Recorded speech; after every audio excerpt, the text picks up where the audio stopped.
Assalamu alaikum. I am Akib Maqsood Hashmi from PCHS Foundation Boys College. Today I discuss the topic astronomical telescope from first year physics, chapter 10 geometrical optics.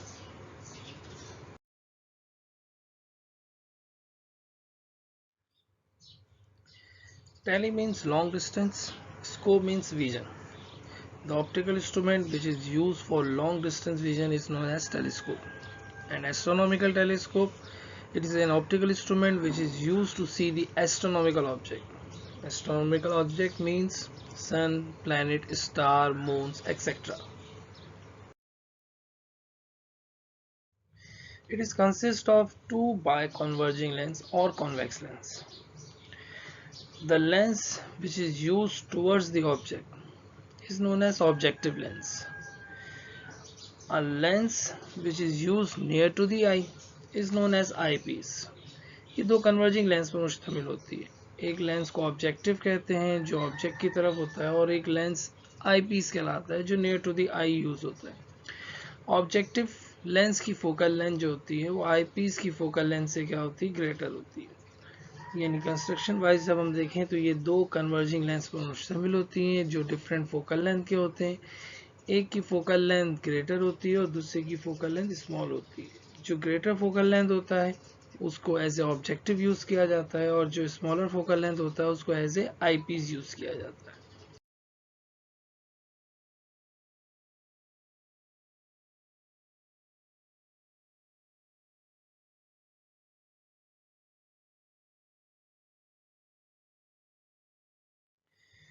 Students, the rays of light which come from the astronomical object should be considered as a parallel.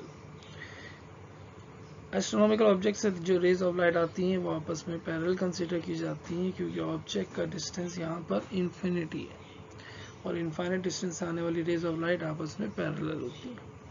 After passing through the objective lens they are converge a single point and form real inverted image at the principal focus of the objective lens.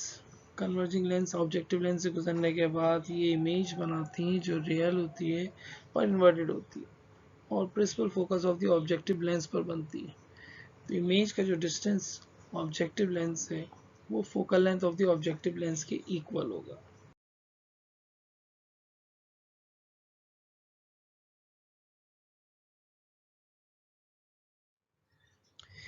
ये image जिसका size h है eyepiece के लिए as a object use की जाएगी और इसको eyepiece के साथ हम इस तरीके से यूज करते हैं या सेट करते हैं आईपीस को इमेज के साथ कि आईपीस और इमेज का जो डिस्टेंस होता है वो focal length of the eyepiece की इक्वल होता है. यानी ये बनने वाली इमेज आईपीस के लिए एज ए ऑब्जेक्ट होगी और at principal focus of the eyepiece पर मौजूद होगी. तो फाइनली जो इमेज बनेगी वो at infinite distance from the lens हो जाएगी.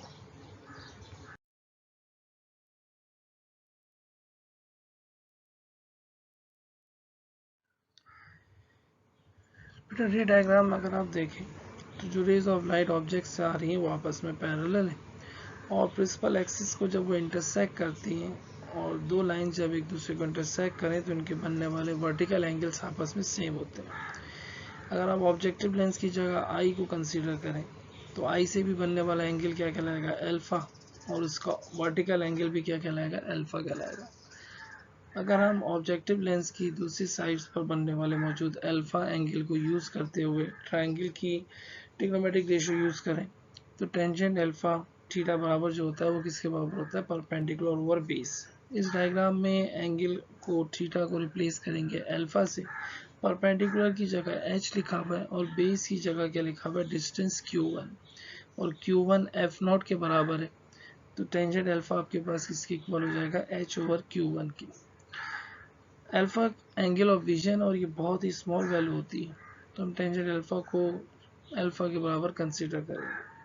तो आपके पास अल्फा की वैल्यू किसके बराबर आ जाएगी, h अपॉन q1, और q1 क्योंकि f नॉट के बराबर है तो अल्फा बराबर हो जाएगा h ओवर f नॉट के.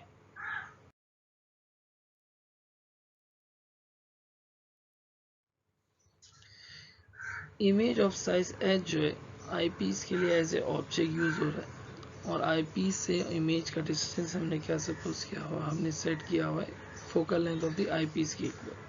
तो आपके पास P2 किसके बराबर हो जाएगा, FE के। फाइनली जो इमेज बन रही है वो इनफाइनाइट डिस्टेंस पे बन रही है और आईपीस के साथ बनने वाला एंगल इनका beta beta angle of vision है विद ऑप्टिकल इंस्ट्रूमेंट।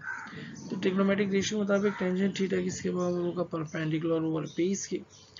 यहाँ पर एंगल को थीटा को रिप्लेस करेंगे बीटा से, परपेंडिकुलर पर आपके पास h लिखा हुआ है और बेस आपके पास जो डिस्टेंस है वो P2 के बराबर और P2 आपके पास FE के इक्वल है। ये बीटा भी एंगल ऑफ विजन है और ये बहुत स्मॉल वैल्यू होती है, तो टेंजेंट बीटा को बीटा के बराबर कंसीडर करेंगे और बीटा आपके पास H/FE के इक्वल हो जाएगा। दो लेंसेज के सेंटर के दरमियान जो डिस्टेंस होता है वो लेंथ ऑफ द टेलीस्कोप कहलाता है। In case of astronomical telescope objective lens के सेंटर को हम x से रिप्रेजेंट करें और आईपीस के सेंटर को x डैश से रिप्रेजेंट करें तो x से लेकर x डैश का डिस्टेंस जो है वो length of the astronomical telescope यानी L के इक्वल होगा।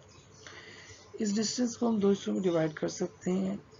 ऑब्जेक्टिव लेंस के सेंटर से लेकर इमेज h तक का डिस्टेंस आपके पास Q1 कहलाएगा और इमेज h से लेकर आईपीस के डिस्टेंस आईपीस के सेंटर तक का डिस्टेंस जो होगा वो P2 कहलाएगा।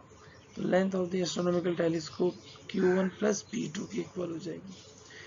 फिर हमने शुरू में बताया था कि Q1 F0 के इक्वल है और P2 FE के इक्वल है। तो length of the telescope focal length of the lenses के सम के इक्वल हो जाएगी।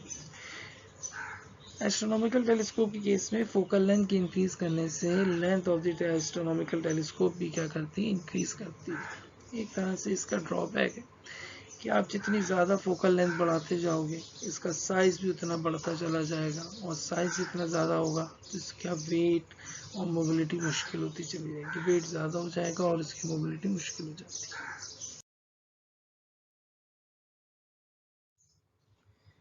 According to definition of angular magnification, angle of vision with optical instrument और angle of vision without optical instrument की ratio angular magnification कहलाती है। यानी beta और अल्फा की रेशियो angular magnification कहलाती है। बेटा बीटा हमने H/FE के इक्वल निकाला था और अल्फा की वैल्यू H/F0 के इक्वल थी। मैथमेटिकली इसको सॉल्व करेंगे तो angular magnification of astronomical telescope ratio of focal length of objective और फोकल लेंथ ऑफ आईपीस की इक्वल आएगी। Angular magnification of astronomical telescope objective lens की फोकल लेंथ की इंक्रीज करने से इंक्रीज करती है और आईपीस की फोकल लेंथ की इंक्रीज करने से डिक्रीज करती है। इन टर्म ऑफ पावर अगर इस फॉर्मूले को कन्वर्ट किया जाए तो पावर और फोकल लेंथ एक दूसरे के रेसिप्रोकल होते हैं। तो हम F0 को 1/P0 से रिप्लेस कर सकते हैं और FE को 1/P से रिप्लेस कर सकते हैं। तो magnification of astronomical telescope ratio between power of eyepiece और पावर ऑफ ऑब्जेक्टिव लेंस की इक्वल होती है। पावर ऑफ आईपीस की इंक्रीज करने से मैग्निफिकेशन इंक्रीज करती है और पावर ऑफ ऑब्जेक्टिव लेंस की इंक्रीज करने से डिक्रीज करती है। Student, after complete discussion, I hope you understand the use of astronomical telescope, its construction, its working, its angular magnification, and factors on which angular magnification is dependent.